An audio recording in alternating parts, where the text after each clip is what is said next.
मुर्शिदाबाद हिंसा जांच रिपोर्ट में ममता सरकार के हिंसा के दावे को बड़ा झटका।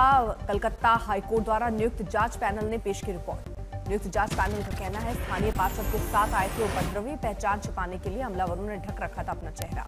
मुर्शिदाबाद रिपोर्ट पर अमित मालवीय ने पोस्ट कर कहा, हाईकोर्ट कमेटी की रिपोर्ट में टीएमसी नेताओं को बताया गया दोषी, पुलिस और प्रशासन की निष्क्रियता पर भी सवाल। एनएचआरसी सदस्य और कानूनी अधिकारियों वाली कमेटी ने टीएमसी पर मुर्शिदाबाद में हिंसा भड़काने का लगाया आरोप। ममता बनर्जी के बाहरी वाले दावे को बताया भ्रामक। हमले के बाद जम्मू कश्मीर में भेज रहे टीएमसी डेलीगेशन को लेकर बोली बीजेपी, टीएमसी हमेशा मुस्लिम वोट के लिए काम करती है।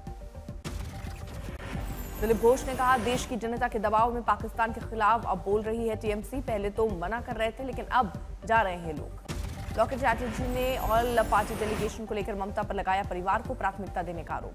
लॉकेट चैटर्जी ने कहा, ममता बनर्जी ने सर्वदलीय प्रतिनिधिमंडल में अभिषेक बनर्जी को चुना, यूसुफ पठान को नहीं मिला मौका। टीएमसी डेलीगेशन को लेकर कुणाल घोष ने कहा, टीएमसी की तरफ से अभिषेक बनर्जी जाएंगे, कौन सी पार्टी से कौन जाएगा वो तो पार्टी तय करेगी। कुणाल घोष ने कहा, सीधे किसी सांसद को फोन नहीं कर सकती केंद्र सरकार। डेलीगेशन में शामिल होने के लिए टीएमसी का डेलीगेशन कश्मीर जाएगा, लोगों से मिलेगा। सांसद श्रीकांत शिंदे के नेतृत्व में डेलीगेशन यूएई, लाइबेरिया, कांगो और सिएरा लियोन का करेगा दौरा। ऑपरेशन सिंदूर को आतंकवाद विरोधी मॉडल के रूप में करेगा प्रस्तुत ये डेलीगेशन। ग्लोबल साउथ में नेतृत्व मजबूत करना भी होगा दौरे का हिस्सा। विदेश जा रहे सांसदों पर कांग्रेस का हमला। जयराम रमेश ने कहा, पहलगाम हमले के आतंकी अब भी फरार, डेलीगेशन भेजना महज पीआर एक्सरसाइज।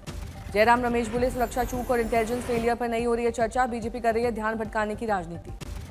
ऑपरेशन सिंदूर के दौरान भारतीय वेबसाइट हैक करने के मामले में गिरफ्तारी। गुजरात एटीएस ने 2 आरोपियों को किया गिरफ्तार। जम्मू कश्मीर में एलओसी पर घुसपैठ की कोशिश नहीं हुए कम। सूत्रों के अनुसार पिछले 2 सप्ताह में करीब 40 से 50 आतंकवादी उरी, कुपवाड़ा, सांबा और सुंदरबनी से भारत में घुसे हैं। आज जस्टिस यशवंत वर्मा के खिलाफ एफआईआर की मांग वाली याचिका पर सुनवाई। जस्टिस एएस ओका और जस्टिस उज्ज्वल भुइयां की पीठ के समक्ष सुनवाई होगी। जम्मू कश्मीर सीमा पर तनाव के बाद प्रशासन ने बंकर निर्माण की पहल की। एलओसी के पास कुपवाड़ा के नौगाम सेक्टर में 7 सामुदायिक बंकरों का निर्माण शुरू। नौगाम सेक्टर के निवासी बोले, बंकरों से मिलेगी सुरक्षा, पहले जैसी स्थिति दोहराई तो यही लेंगे शरण। बिहार कांग्रेस ने प्रधानमंत्री मोदी और नवाज शरीफ के फोटो से साधा निशाना, लिखा, एक बिरयानी देश पर भारी। उत्तराखंड के मदरसों में पढ़ाई जाएगी ऑपरेशन सिंदूर की वीर गाथा। मुस्लिम समुदाय ने सेना को सलाम किया, फैसले का स्वागत। दिल्ली में विधायक निधि में बड़ी कटौती, 15 करोड़ से घटाकर 5 करोड़ की गई।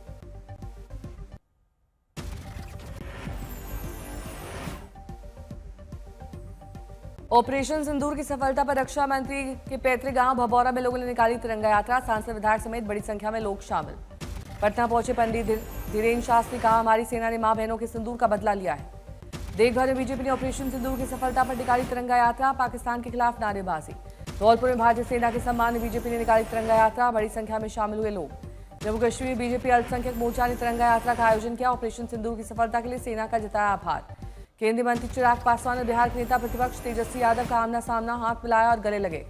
तेजस्वी चिराग की मुलाकात पर सियासत। एलजेपीआर के राष्ट्रीय प्रवक्ता धीरेन्द्र कुमार मुन्ना का बड़ा बयान, बड़े और छोटे भाई का रिश्ता, वहां कोई पक्ष और विपक्ष नहीं है।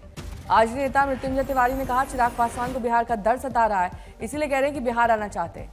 ईडी ने कर्नाटक के गृह मंत्री परमेश्वर से जुड़े अस्पताल पर मारा छापा। रानिया राव गोल्ड स्मगलिंग केस से जुड़ी मनी लॉन्ड्रिंग जांच में कार्रवाई। छत्तीसगढ़ के नारायणपुर में सुरक्षा बलों और नक्सलियों के बीच मुठभेड़। अबूजमाड़ के जंगलों में ऑपरेशन जारी।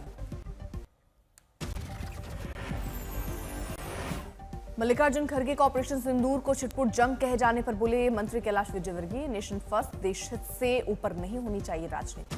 खड़गे के बयान पर एकनाथ शिंदे ने साधा निशाना, बोले 26/11 हमलों पर एक शब्द नहीं कहा। इस बार पाक पर सख्ती दिखाई तो कुछ लोग पाक जैसी भाषा बोलने लगे। गया में तेजस्वी यादव ने केंद्रीय मंत्री जीतन राम मांझी पर साधा निशाना, बोले जब मंत्री नहीं थे तो कुछ बोलते थे और जब मंत्री बन गए तो कुछ नहीं बोलते हैं। शिमला के संजौली मस्जिद विवाद को लेकर देवभूमि संघर्ष समिति ने प्रशासन को दी चेतावनी। समिति के लोगों ने मस्जिद के बाहर किया हनुमान चालीसा का पाठ। बांके बिहारी मंदिर निधि उपयोग मामले में सुप्रीम कोर्ट के निर्णय को चुनौती। संशोधन याचिका पर होगी अगले हफ्ते सुनवाई। अहमदाबाद के चंडोला तालाब पर अवैध निर्माण पर जारी बुलडोजर एक्शन। आज चंडोला झील तरफ मिनी बांग्लादेश के अवैध निर्माण को हटाने का आज दूसरे चरण का दूसरा दिन। ध्वस्तीकरण कार्रवाई में 8000 से ज्यादा अवैध निर्माण को गिराए जाएंगे। बुलडोजर एक्शन से पहले फेज में 4000 अवैध निर्माण पर चला था बुलडोजर। पुणे में बदला मौसम, तेज हवा के कारण पार्किंग की उड़ी छत। पुणे में बारिश के चलते सड़कों ने लिया नदी का रूप, तेज धारा के साथ बहता नजर आया, सड़क पर जमा हुआ पानी। कर्नाटक की उडुपी में मूसलाधार बारिश से सड़कें लबालब, जनजीवन अस्त व्यस्त। जालना के मांडवा में तेज हवाओं के साथ भारी बारिश, फसलों को नुकसान, किसानों की बड़ी चिंता। महाराष्ट्र थाने में जोरदार बारिश, सड़कों पर हुआ जल जमाव। मंगलुरु में भारी बारिश के कारण बह गया मिट्टी का टीला, घर में घुसा बारिश का पानी। कर्नाटक के दक्षिणी कन्नड़ में सोमवार से जारी तेज बारिश के बाद कई घरों में पानी घुसने की कगार पर, जनजीवन प्रभावित।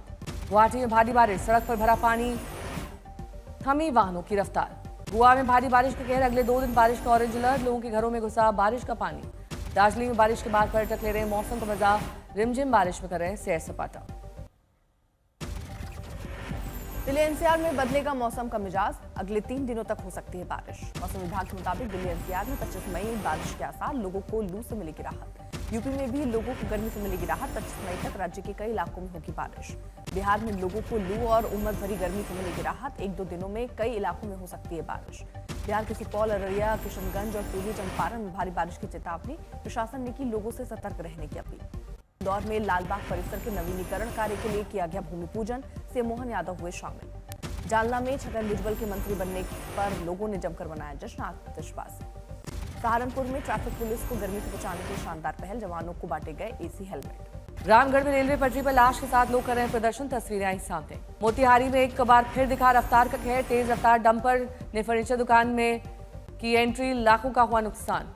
नांदेड़ में चलती कार में लगी भीषण आग, कार में मौजूद 5 लोगों को बचाया गया, ड्राइवर को लगी चोट। सिलीगुड़ी से मालदा जाने वाली ट्रेन में भीषण आग, अचानक ही ट्रेन के इंजन में आग लगने से अफरा तफरी।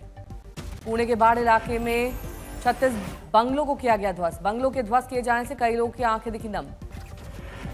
एकता कपूर की थ्रिलर फिल्म को श्रद्धा कपूर के ठुकराने पर डायरेक्टर ने जताई सच्चाई, कहा ये सब एक अफवाह है। अक्षय कुमार परेश रावल पर 25 करोड़ का मुकदमा करा सकते हैं दर्ज, परेश रावल पर हेरा फेरी 3 की शूटिंग बीच में छोड़ने का लगा आरोप। टाइगर श्रॉफ ने परफॉर्मेंस के समय पहना शिमरी आउटफिट, यूजर्स ने ट्रोल कर कहा क्या ये लड़कियों का टॉप है। आईपीएल 2025 के 62वें मैच में राजस्थान रॉयल्स की शानदार जीत, चेन्नई सुपर किंग्स को 6 विकेट से हराकर टूर्नामेंट में सफर किया पूरा।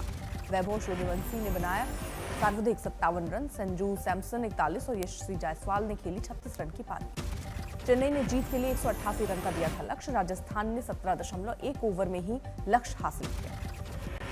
आईपीएल 2025 का 63वां मुकाबला आज, आमने सामने होंगी दिल्ली कैपिटल और मुंबई इंडियंस। प्लेऑफ के लिए क्वालिफाई करने उतरेंगे मुंबई, दिल्ली की नजरें वापसी पर।